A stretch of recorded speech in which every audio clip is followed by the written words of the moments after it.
selamat datang di perusahaan kami. Perkenalkan, nama saya Nur Hayati Semanula, dan pada video ini saya akan menjelaskan mengenai prinsip komunikasi 7C serta struktur komunikasi perkantoran yang penting untuk dipahami oleh setiap karyawan baru.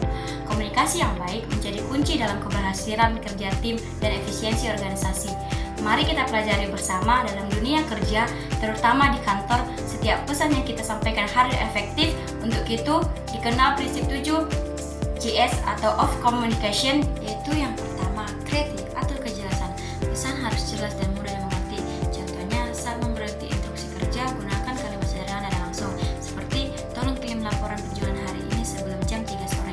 Kedua, concise atau keringkasan. Sampaikan pesan secara singkat tanpa mengurangi makna. Contohnya, meeting dimulai sebelum jam 9, lebih efektif dibandingkan kalimat panjang yang harus berputar-putar. Ketiga, concreteness atau konkret. Gunakan data dan fakta, bukan opini yang kabur. Contohnya, penjualan meningkat 10% bulan ini, bukan penjualan kita bagus sekali. Keempat, concreteness atau kebenaran.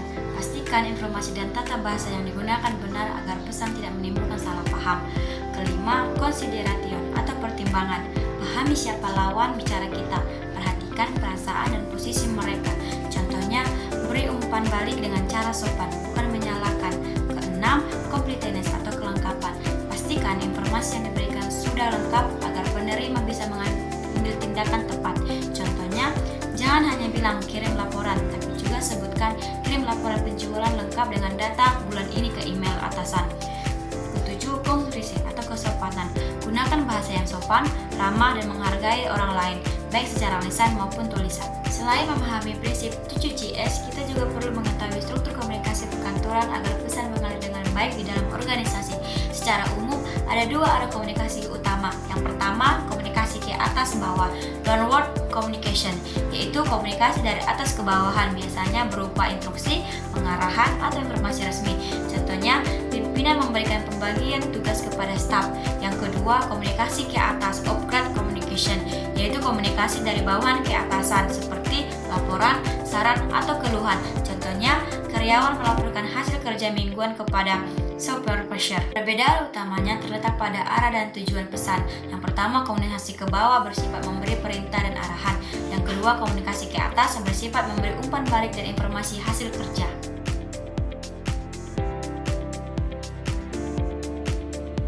Selamat pagi, mulai hari ini Anda bertugas mengelola data pelanggan.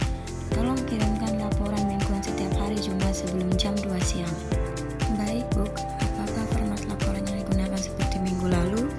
Ya, benar. Formatnya tetap sama. Pastikan semua data lengkap dan sudah diverifikasi. Nah, dari percakapan tadi terlihat bahwa komunikasi dilakukan secara jelas, ringkas, sopan, dan lengkap, mencerminkan penerapan prinsip 7CS. Selain itu, arah komunikasinya adalah komunikasi ke bawah karena pesan datang dari atasan ke bawahan. Nah, dalam menyampaikan pesan di lingkungan kerja, pastikan kita menggunakan teknik komunikasi yang baik, yaitu gunakan bahasa tubuh yang positif, tatap lawan bicara dengan percaya diri, gunakan intonasi yang jelas dan ramah. Komunikasi bukan hanya tentang berbicara, tetapi juga bagaimana kita memastikan pesan dipahami dengan benar.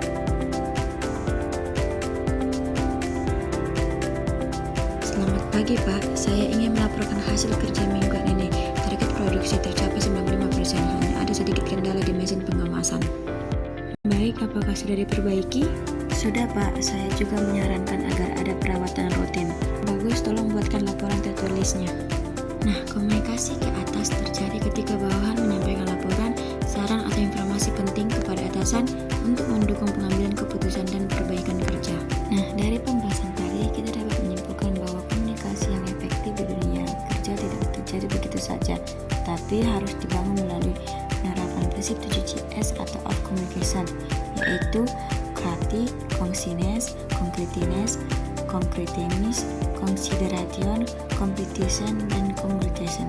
Dengan menerapkan 7 prinsip ini, setiap pesan yang kita sampaikan akan menjadi lebih jelas, singkat, sopan, dan mudah dipahami, sehingga pekerjaan bisa berjalan lebih efisien dan profesional.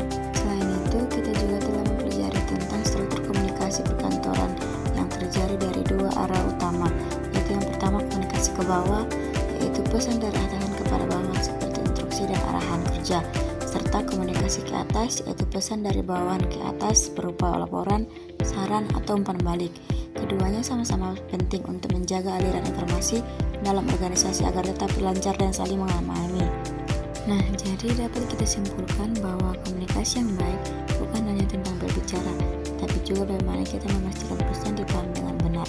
Dengan memahami dan menerapkan prinsip 7CS dalam setiap arah komunikasi, kita dapat menciptakan lingkungan yang kerja yang efektif, harmonis, dan produktif.